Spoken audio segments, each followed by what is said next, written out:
नमस्कार। लोकतंत्र में जनप्रतिनिधि और सरकारें चुनने का अवसर आपको मिला है। यही आपके पास सबसे बड़ा हथियार और ताकत है। खुद से लेकर देश के पूरे विकास तक की जिम्मेदारी इस मतदान से आप बखूबी निभा सकते हैं। लेकिन क्या आप इसके प्रति गंभीर हैं? क्या आप कभी वोट देते वक्त उस उम्मीदवार के गुण दोष जानने का प्रयास एक बार भी करते हैं? क्या कभी आपने उससे सवाल पूछने का साहस किया है? जो आदमी चुनाव के समय आपके सामने हाथ जोड़कर चरण वंदना में लगा रहता है, जीत जाने के बाद आप उसके हाथ जोड़ने को क्यों बाध्य होते हैं? आप सबके प्रति उसकी जवाबदेही बनती है। फिर वह आपके पास सिर्फ फूल मालाएं पहनने क्यों आता है? फिर वो जब आपके पास आता है तो आप उसके चरणों में बिछे हुए क्यों रहते हैं? क्योंकि आप अपने मताधिकार का सही प्रयोग नहीं करते। आप जातियों में बटे रहते हैं, धर्मों में बटे रहते हैं, आप शराब की बोतलों में वोट करते हैं, आप चंद रुपए और लंच पैकेटों पर वोट करते हैं। आप हर बार पुराने घाव भूल जाते हैं। 5 साल में मिले घावों को ताजा रखने की जरूरत होती है। इन घावों को ताजा रखिए, लेकिन आप हर बार भूल जाते हैं। याद करिए 5 साल में सब कुछ याद करिए, एक एक घटना याद करिए। मैं कुछ घटनाएं बताता हूं।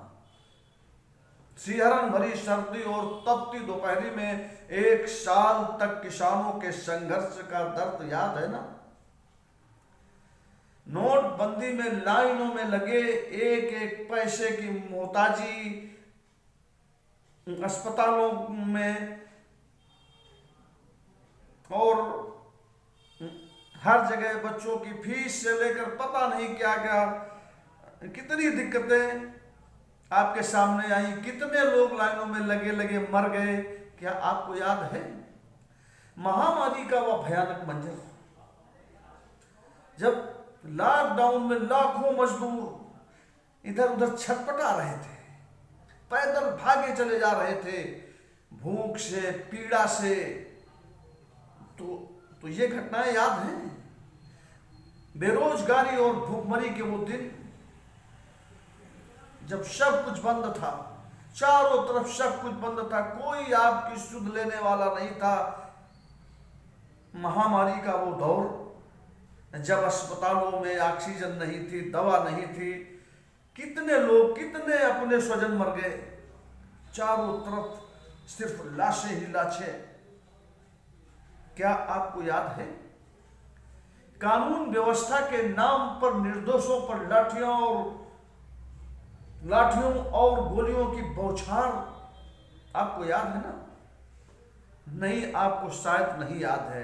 बढ़ती महंगाई और आधे दामों पर किसानों की फसलों का बेचना क्या याद है?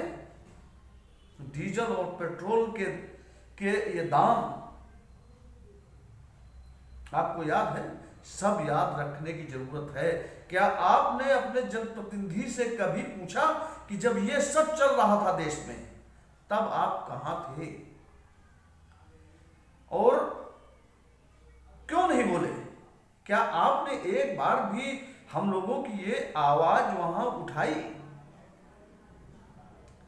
सवाल करना होगा। सवाल है तो सवाल करना होगा, और अगर सवाल नहीं करोगे तो इसी तरह भेड़ बकरियों की तरह हाके जाते रहोगे। उम्मीद है आप सब इस पर जरूर सोचेंगे और उसके बाद मतदान करेंगे। जय हिंद।